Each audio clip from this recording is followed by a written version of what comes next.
I'm Shannon Sharpe. I am the Chicago and Arizona Homes Editor for Luxe Interiors and Design. And welcome to the Luxe Everything Design Indoor segment on DesignTV. Today, I'm so excited to talk to Christina Wolff, Kayce Hunt, and Jennifer Matson of Jeld-Wen, which has been crafting doors for over 60 years. Welcome all. Hello. Well, we may only realize it subconsciously, doors actually really set the tone for our home.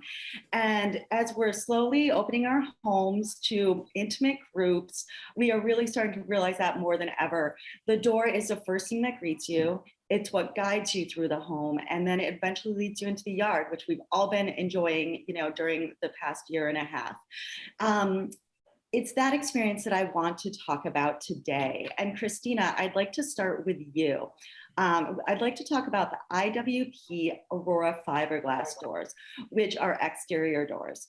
What makes fiberglass so ideal? The entry door sets the tone for the entire home, and it's the first contact people have with the structure of the home.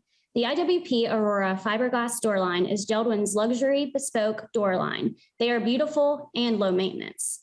Homeowners today don't really want to spend time maintaining a high maintenance product. And this product is high quality and stands up to the elements. And even though they're fiberglass, though, they look like real wood, correct? Correct. The IWP Aurora fiberglass doors are the most realistic fiberglass doors in the market and are indistinguishable from our real wood doors that we sell. The doors truly do resemble real wood in the look, the touch, and the feel, and even the knock. Side by side, our customers really cannot tell which door is fiberglass and which one is real wood. And to achieve that, we start with a real wood door and we mold that into our fiberglass door.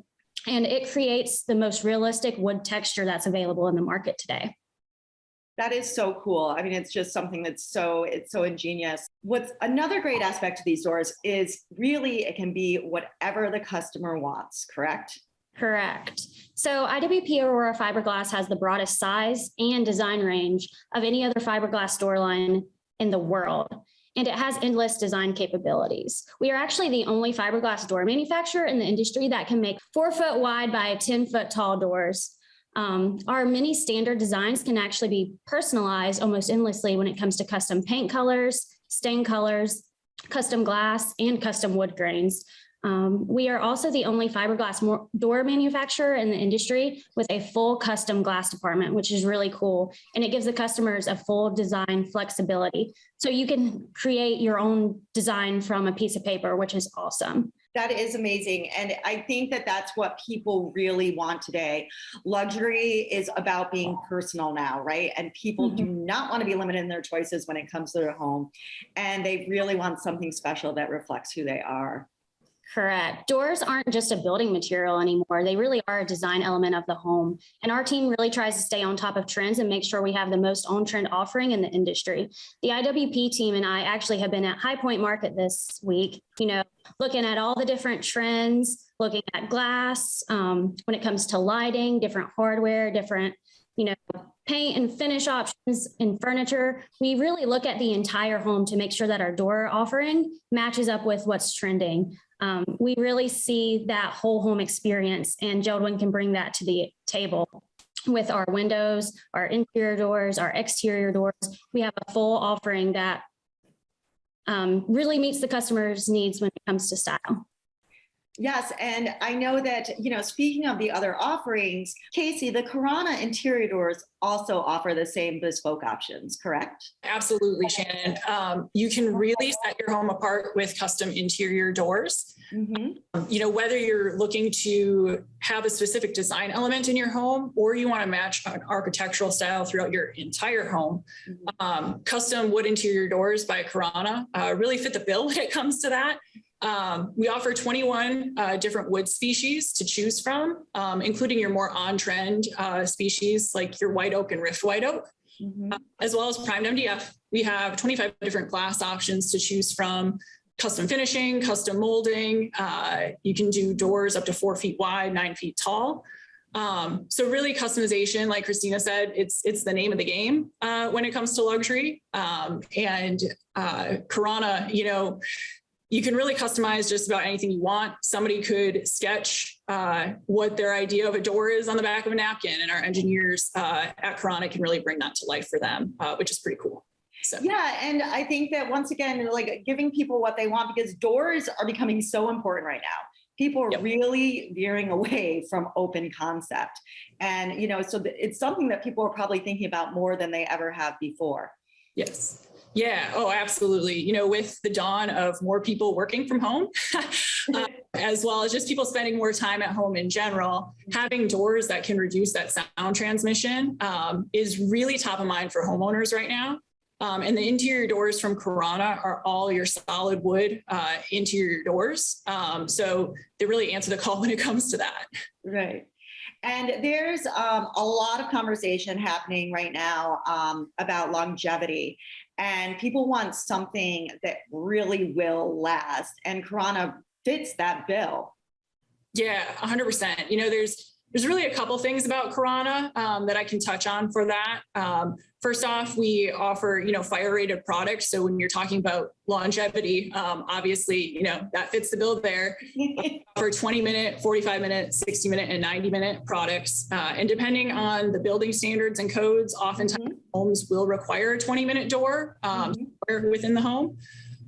As well as all of Corona doors meet your WDMA and AWS architectural door standards, as well as we offer a limited lifetime warranty on all product coming out of Corona. So when you're talking about quality that endures, I think that really speaks to that. It's really about preventing problems from the start. And Jennifer, I know this Sightline low friction glider has solved many problems that people normally face with patio doors. It has, absolutely, Shannon. So patio doors, unlike your windows, is something you touch every day, right? You're either going out on the back porch, you're letting your dog out, where windows, maybe you open a couple times a year. So having a door that operates really smoothly and then is protected from water, from rain, from weather is super important. And that's something you'll absolutely find in a Sightline low friction glider, something we launched last year.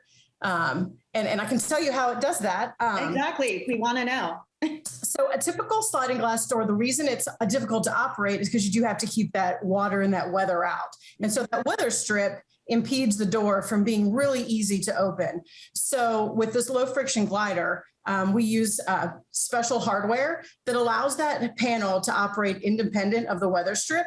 So it moves, you can really move a 7 by 10 foot panel. So one that weighs about 600 pounds with one finger, whether you are one of our older senior citizens or a child, it's very easy to use no matter who in your family is operating the door. But then when you're ready to close it, the specialized hardware actually pulls that panel in. So you get really great water ratings. You can use it in all different climates, which really makes it the best of both worlds. All Jeld-Wen wood windows are treated with our patented Orlast process, which protects the wood from moisture and from termites and all other environmental situations. So you can feel confident that your Jeld-Wen wood window or door will last you a lifetime. So that's something that's really great. Consumers that have old wood windows or doors have probably had them rot, which makes you feel a little uncomfortable to replace them with wood again, but you don't have to worry about that with Jeld-Wen. You will have your wood door for a long, long time. And the Sightline low friction glider allows you to have a really big open space in the back of your home, which we know homeowners are looking at right now. They absolutely are. This means a lot when people are trying to enjoy their yards, and kind of that concept of having a vacation in your backyard.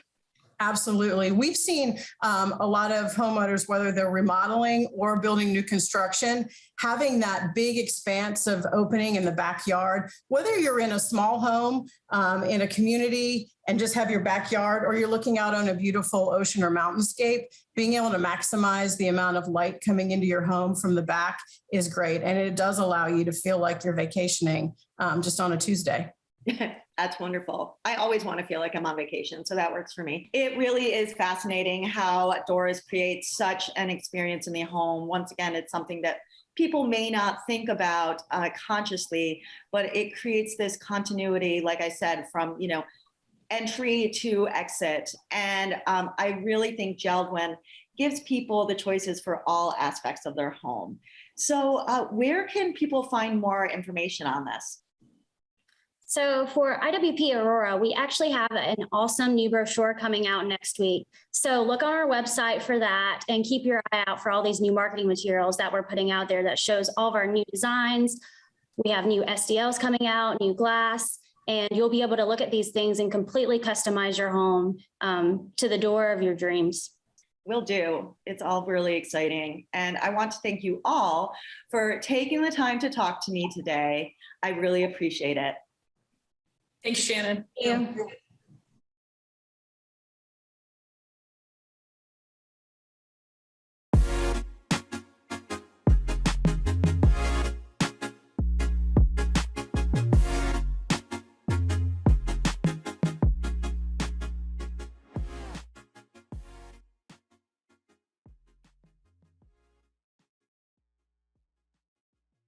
Welcome to this Luxe Everything Design Indoor segment on DesignTV. My name is Paulette Pearson, Homes Editor for Luxe Interiors and Design. I'm so very excited to be here today chatting with Sherle Wagner's Marissa Geoffroy, whose grandparents founded the company more than 75 years ago, along with Texas designer Dennis Bracken, who frequently specifies Sherle Wagner's products for his beautiful projects. For this segment, we will be diving into all of the wonderful ways in which Sherle Wagner can help create a 5-star experience for your guests with an exceptional powder bathroom and guest bathroom. And we are very lucky to have Dennis's projects here to kind of give us some examples of how that can be done. So thank you so much to both of you for being here. I'm so excited to have 15 minutes to kind of pick your brain about this really, really incredible topic. And I guess that, I'm just going to kind of throw it over to Marissa and have you, tell us a little bit about you and Sherle Wagner. How do you all strive to sort of help designers and homeowners create that 5-star experience in their bathrooms? Absolutely, thank you. So as you said, my grandparents founded Sherle Wagner International more than 75 years ago in 1945. Their names were Rose and Cheryl Wagner. And they actually started, they were like upholstering the interiors of people's closets. And so they were going to all these beautiful homes and, seeing examples of design down to the details of people who wanted the inside of their closet to look gorgeous. Right. And they were noticing that the bath at that time was sort of overlooked in design, and it was sort of looked at as a purely utilitarian space. So they recognized that as an opportunity to beautify something, and they started manufacturing and selling bath fittings and fixtures and accessories, starting with this beautiful dolphin faucet spout that was sort of historically inspired and plated in 24 karat gold. Wow. We still have it in our line today. It's absolutely gorgeous. So today, I'm serving as creative director for Sherle Wagner. As you said, I'm the 3rd generation. So have a lot of sort of love and sentimental attachment to the company, in addition to really believing in the product that we produce. So we're still, elevating the bath, creating those gorgeous fittings and fixtures and accessories. And we've also expanded our line beyond the bath. So door and cabinet hardware, lighting. We have a new line of ceramic lamps that are really gorgeous. So sort of venturing out into the rest of the home with our product. Thank you for sharing that story. Your grandparents seem to have been sort of ahead of their time. I know that one of the things we're seeing so much of now is people really kind of going for it in their bathroom spaces, and especially powder baths. It's a small space, so they seem to kind of want to, add that a little bit of punch. So, yeah, absolutely. What trends are you guys seeing right now for the powder and guest bathrooms? I hate to use the word trend, but what do you feel homeowners are seeking to create and designers in those spaces? Are they kind of going more maximalist and special? I would say yes, absolutely. I think today that people really recognize that that's a space that you can use like phenomenal materials and really experiment. I think us, like especially with the guest and powder room, that's going to make an impression when you invite people into your home. And so I think people are really cognizant of that, and want to do something special that make their guests feel like they're in a luxurious space. I think the powder room in particular, people tend to be more brave about sort of trying things, using exciting materials, maybe going a little above, more maximalist than they might in the entire home. I think even in sort of a more restrained home, the powder room is a small space and this sort of discreet tucked away space. So it can be sort of a jewel box that the guests can be sort of like surprised to stumble upon when they go to it. Right. And I'm so happy that we have Dennis here. And my next question for you, Marissa, will loop in Dennis for some of his input, because I know that's one of his expertise is making those spaces so special. I know that you all have 3 specific product lines that kind of, help kind of bring that, kind of idea to life. Tell us a little bit about what you produce within those 3 categories. And then Dennis, I want to hear from you on kind of, how you incorporated that into your work and kind of what your process was, and, some anything behind your decision making for that. Semi-precious stone is just one of the most sort of exciting wow moments that you can create in the bath. We have a lot of emphasis on materials at Sherle Wagner. We cast everything in solid brass and hand plate in 19 different metal finishes, including precious finishes like 24 karat gold and platinum. And then incorporating in semi-precious stone is just like another way to sort of take it to the next level. We offer products that include, lapis and malachite and tiger's eye and all these like absolutely gorgeous materials you usually see in jewelry. Right. And you can sort of incorporate them in these sort of fun little splashes of color, like our molecule faucet set is sort of made up of these spheres, and you can do one of those in stone, like a malachite, for example. And it's just sort of this fun, unexpected wow moment. Or you can go sort of bigger, who doesn't want more semi-precious stone, and do a full modern countertop entirely made out of that stone. Okay. And I know Dennis has used that before in his project. Dennis, tell us a little bit about, what kind of drew you to Sherle Wagner and some of their special things that you brought to your spaces. Well, I think that Marissa said elevation, and that's an understatement with Sherle Wagner. For me, and the word jewelry was thrown out, literally jewelry for the home. Sophisticated, exceptional quality and craftsmanship. And as you'll see, I did use the Tiger Eye console and spread set in one of my projects. And it was a project that was kind of a balance between traditional and modern. I would say really transitional. And I'll never forget when I took my client to see it for the first time. She's like, I have to have it. I have to have it.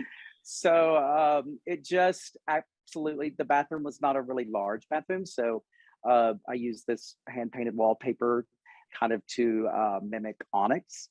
And then the Tiger Eye, just like I said, it just absolutely made the whole room sing.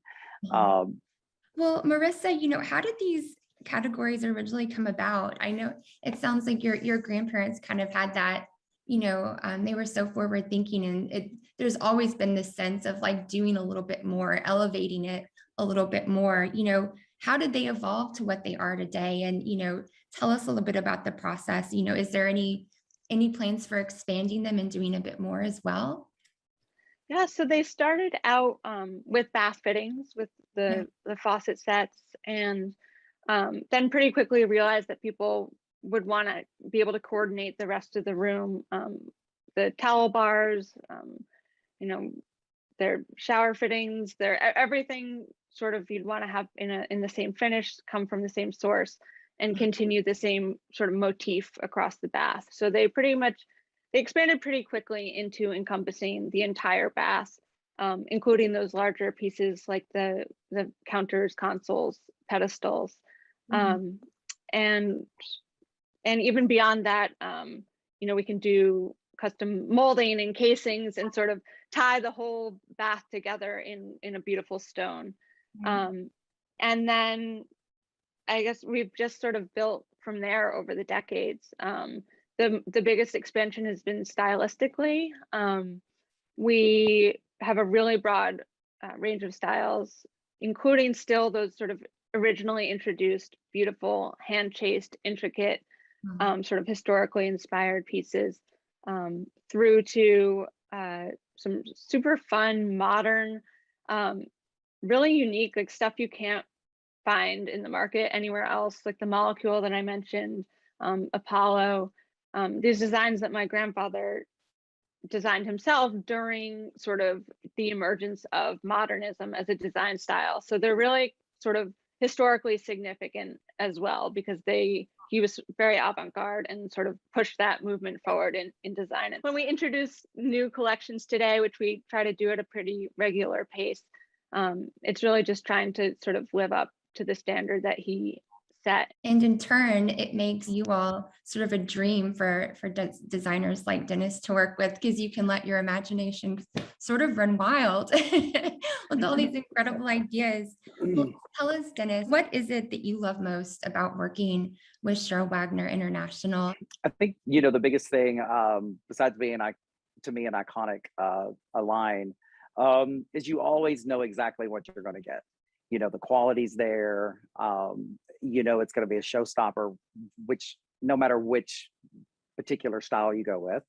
The last bath that I just did, most recent bath I just did, was kind of a maximalist style for a client. And I'll never forget, we bought this incredible 19th century marble console, and we decided that we would drill it because we wanted a wall mount fixture, water source. And I told her, I said, well, we will not drill this for anything less than Sherle Wagner product.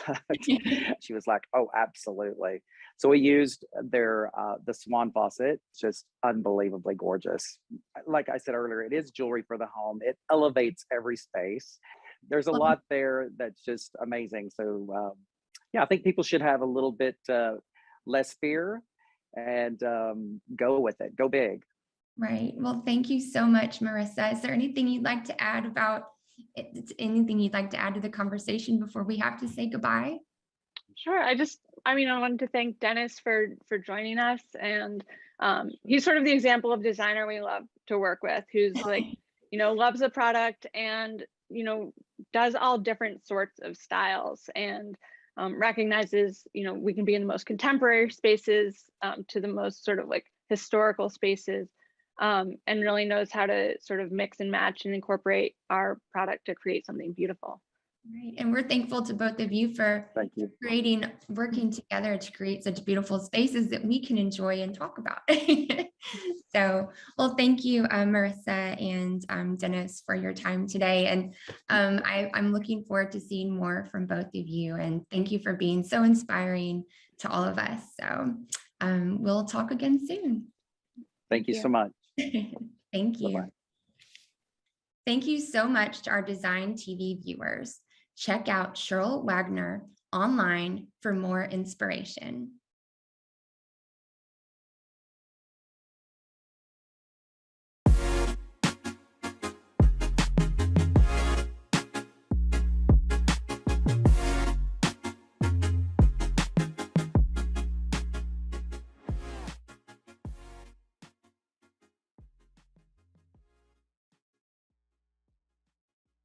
Welcome to DesignTV. I'm Mary Jo Bolang, and I'm the Homes Editor for Luxe Interiors and Design in Colorado and San Francisco. I am joined today by designer Andrea Schumacher. Andrea, welcome to DesignTV. Thanks, and thanks for having me. Oh, it's a pleasure. And I should say that you have offices in Denver and Santa Barbara. So between the two of us, I think we have this whole Colorado, California thing covered. Yeah, I have Southern, you have Northern. It's perfect. Yeah, we've got it. We've got it. So I'm really excited to talk to you today. We cover your work often in Luxe. And in fact, the last two projects of yours that we featured have ended up on the cover. And we're going to talk about one of those cover stories today. It's a gorgeous house in Beaumar, which is a small community outside of Littleton, Colorado. Now, I'm really excited to learn more. So let's get to it, shall we? Sure, let's go. All right. Now, this project that we're talking about, this is actually the second home that you completed for this client. And I'm curious how the current home differs from the first one. Well, it's actually just a couple doors down. It sits right on the lake with 180-degree views of the Colorado Rocky Mountains. And so it's a beautiful setting from both houses. She had just a view of lake and mountains. So that was incredible for her. The first house, though, was 11,000 square feet. It was just too big for a family of three. So she decided to downsize to, I believe it's 6,000 square feet. So about half. So trying to fit everything that she needed programming wise into her new home was, the first step. But she still has the views. So. Well, we talked about the views in the article, and I know that the homeowner, when she was interviewed, had a lot to say about the view as well. How did those lake and mountain views influence the way you designed the interiors of the house? Sure. Well, part of it was that we wanted your eye to kind of be drawn outside more than inside. So we kind of left it muted and used a warm, a blue tone to sort of inform the interiors. And that was used as a neutral sort of, if you will. And then I left all the big pieces sort of neutral so she could change it up as wanted. So yeah, we really wanted the outside to be the artwork, if you will. Well, we'll talk more about those colors in a moment. But I was thinking about the answers that your client gave when asked questions about the house. And one of the things she talked about was being from the East Coast. And I'm wondering, are there any East Coast references in this very Western home? Right. Yeah, that was the intent, was to have it be, a Colorado Cape house, if you will. So the materials on the exterior were definitely informed, and the landscaping was informed by the Cape. So a lot of hydrangea and the shake, siding. So yeah, definitely brought that to Colorado, but then also used beam work in the interior to bring in some of the Colorado aspect as well. Mm-hmm. So Cape Cod comes to Colorado. I love it. Right. And then, when I look at this house, for me, one of the defining moments is this beautiful floating fireplace. Its dimensions are grand, it's beautiful, and you gave it this very chic attitude. Tell us how you designed this element and how you made it kind of glam. Right. We wanted it to be the first thing you saw when you walked into the house, but not to impede on your view all the way through. So we had to use a structural engineer to be able to lift that whole thing up. It was 100% custom, but you can see all the way through to the end of the house, into the dining room. And then the Philip Jeffries wallpaper that we used on it with that blue color kind of was the first thing we chose. I knew it would look cool because it was a wood veneer, but I also, it wasn't so in your face, that the tone of the blue. And then we took that actual wallpaper and gave it to the cabinet maker and had him make cabinets in the kitchen to match that exact color of the wallpaper. So it all was, sort of in line with each other. The first time I saw that image, it was a real gasp-worthy thing. I thought it was actually dimensional. It looked like it was almost coffered on the fireplace. Right. And yeah, it has to do with the pattern, right? Is it actually a wood grain? Yeah, it's an actual veneer wood grain that they make to look like it's a coffered. It's great for it's actually really, I've used it before also on a ceiling. It's a great dimensional wall covering, and it's an actual thin veneer of wood. And so when you go into the living room, then you have this beautiful element, and you chose to flank it with two Vanguard sofas. And I'm wondering how you selected this seating arrangement. It's also versatile, as you can move it around and make it more of an L shape as well. We kind of played with it. But I feel like, that since the great room can be used as a family room or a living room. I thought it was important to have seating arrangement where you could use it as both. So you could either sit in there and have a cocktail and the bar is adjacent, or you can sit there and watch television. And we integrated that into the wall so that it wasn't in your face. And I felt like, you know, the dark blue with the color of the television made the TV sort of go away, because I don't really like looking at a television, if you will. So, and then, you know, you have the option of sitting there and putting your arm on the back of the sofa and looking at the view, or you can sit on the other sofa and have the view, and then the two chairs. It's just conversational. I like it because, you know, they're on either side and it just gives you a clear shot to that fabulous design element. Now, you mentioned something else that I think is really spectacular in this living room, and that is the bar. This is the bar of dreams. I love it. And two of its most notable elements are these teak pillars, these carved teak pillars. And so I was wondering how you thought about the bar and why you chose to bring the sort of global element to that feature. Right. I mean, she loves to travel. And I think a traveled look in an interior just is a conversation starter. So we were on the hunt for something, you know, that was, you know, spoke to her travels. We found those are Indian, and we found them on First Dibs, and we put them on hold. And I had to draw it up and try to figure out how it was going to actually be integrated with the actual bar cabinetry and the framing. And so it really, you know, thanks to the builder, they really integrated it well with everything and made it work. Did they come in that size? Were you that lucky, or did you have to alter them to make them fit? No, we didn't have to alter them, but the builder actually built around them with those dimensions. So we brought them on site, and he made sure it was, you know, to a T, and kind of, you know, scribe the drywall to it so there's no gaps. And so, you know, we were talking about story ideas yesterday in a meeting, and I think we should do a story about really cool home bars. Is that something that you're doing a lot in interiors these days?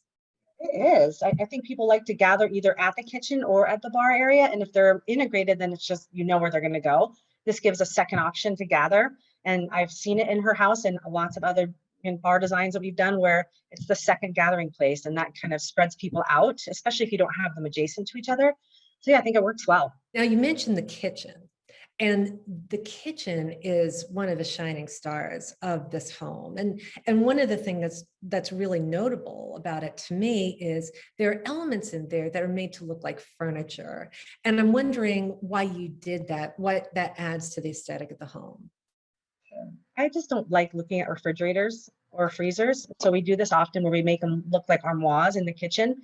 So it was intentional to make them the blue color of the Philip Jeffries coffered wall covering, and to give them feet as if they were, and hardware as if they were just two pieces of armoires sitting in, you know, the whole thing sort of looks like furniture, if you will. Yeah, I thought that was important.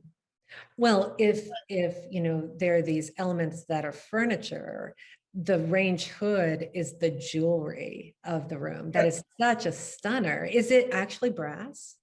It is, and the metal worker that did that on the job also did all the metal work throughout the house, and he's incredible. He can do anything. So, you know, the world is your oyster, what you can dream up. That's so we really picked the finish and played with it. We picked the finish, we played with the finish. It's kind of, yeah, you're exactly right. It's like putting a cuff on your hand at the end after you're done putting on your outfit. I want a cuff like that. I should talk. I know. Yeah. So, you know, we've talked about many of the, you know, the bright moments here, but I want to take a moment and talk about sort of the quiet moments. The house has a really a largely neutral palette. And I'm wondering why you selected that as the background for all these showstoppers. Yeah, I mean, it gives people an option to not be stuck into something. You paint something red and you're stuck with it, you know, until you feel like painting again. If you leave it larger pieces neutral and throw in fun rugs and pillows and art, then when you're sick of those things, you can switch it up. So it gives you opportunity. And also it's just a quiet interior with a spectacular view like that. You just don't want to, you know, take away from the outside. It sounds like a winner to me. I like that.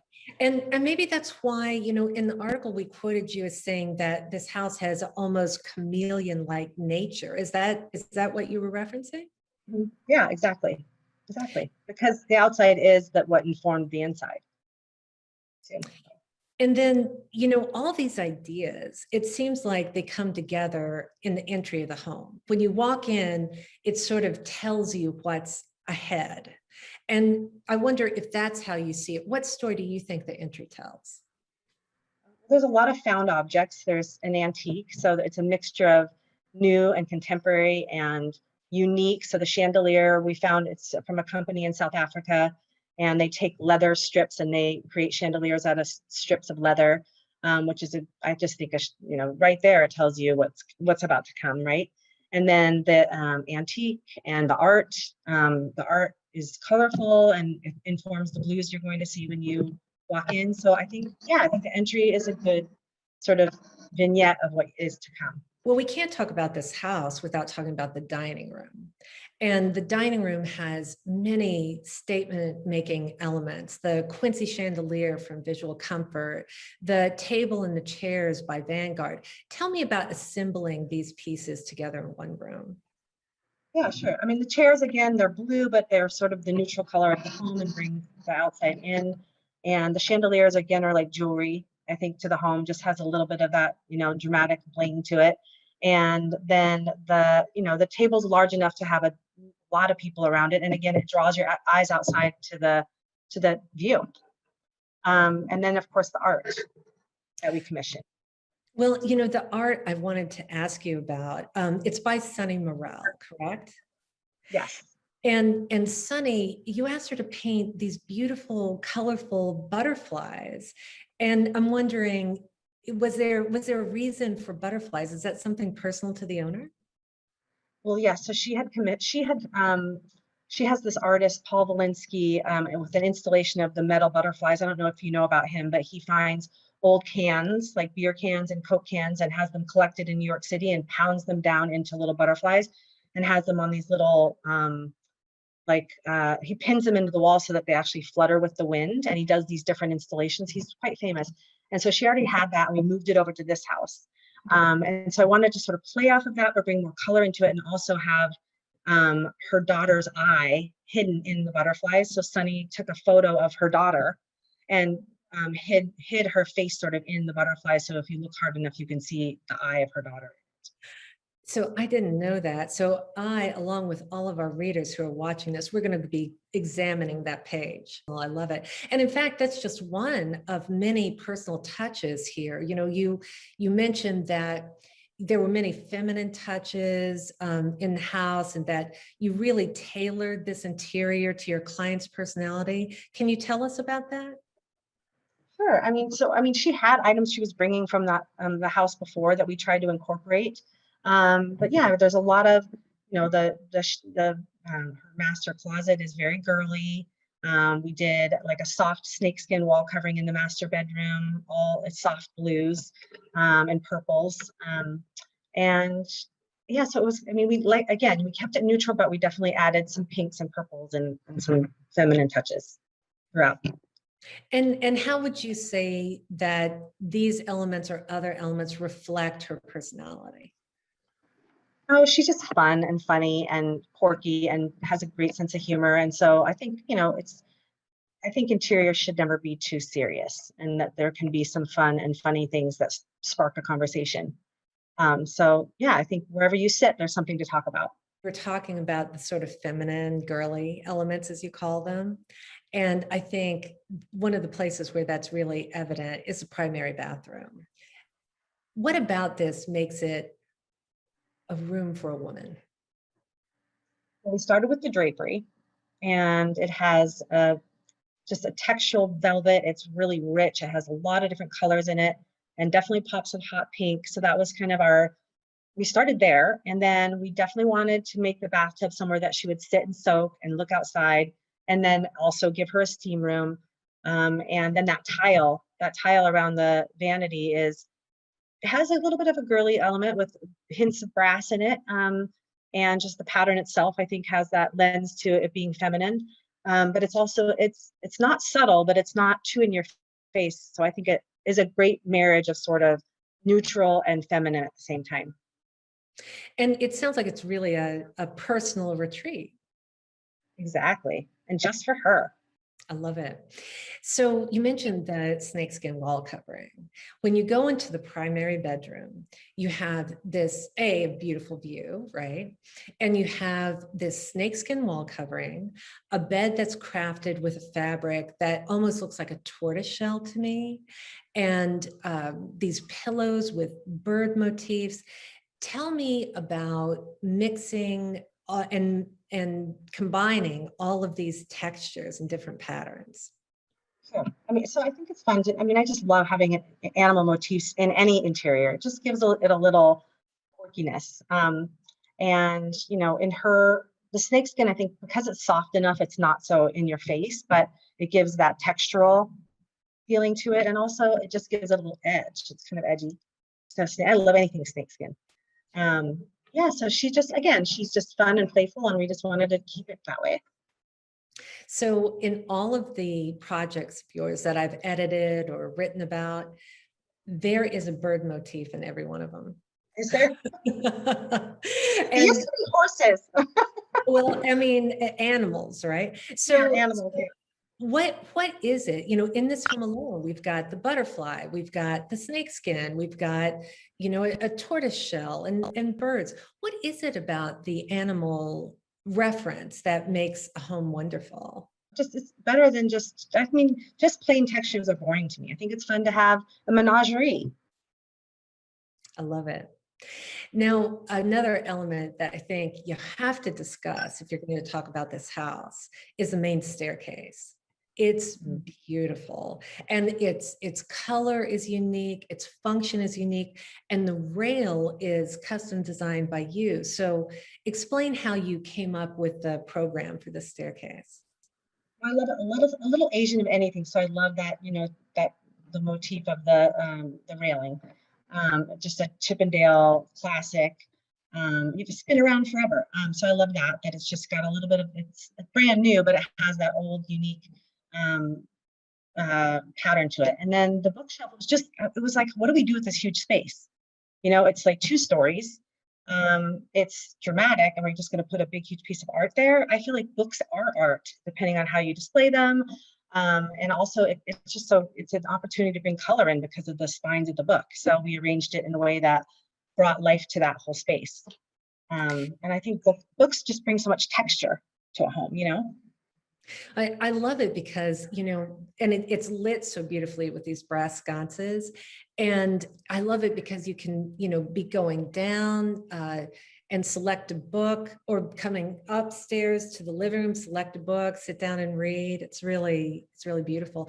And the rail, were you actually inspired by an actual piece of furniture, or did you look at several Chippendale pieces and sort of it's I actually just looked, I just Googled Chippendale patterns and looked at a bunch of different ones and trying to figure out which one to use and scale wise, which would work. And that's why I figured it out.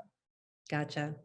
Now, of course, the saying goes that it takes a village to raise a child, and it takes a team to build a house like this.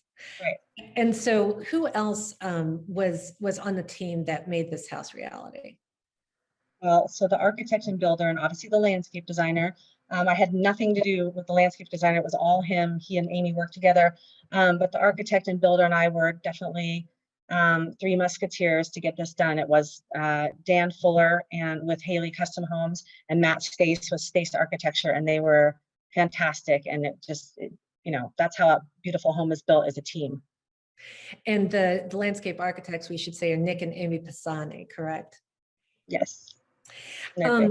Now, I'm going to ask you a question, and I always feel like this is kind of unfair. You know, as a mother, this is kind of the question, you know, who is your favorite child?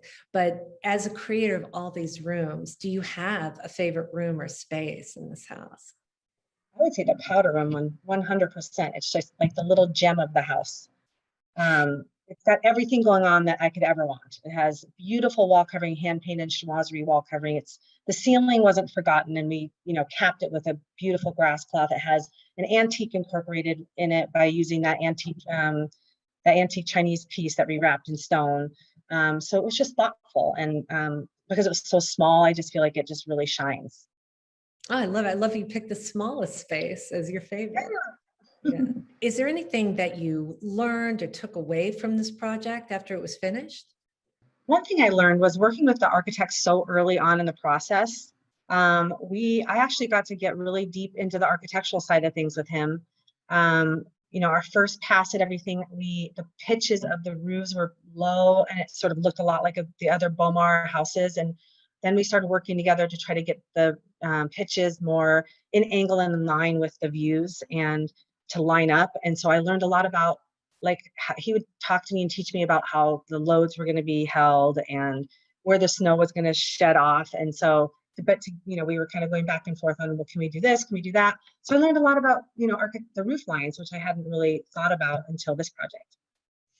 Every project is a chance to learn something new, right? Yeah, exactly.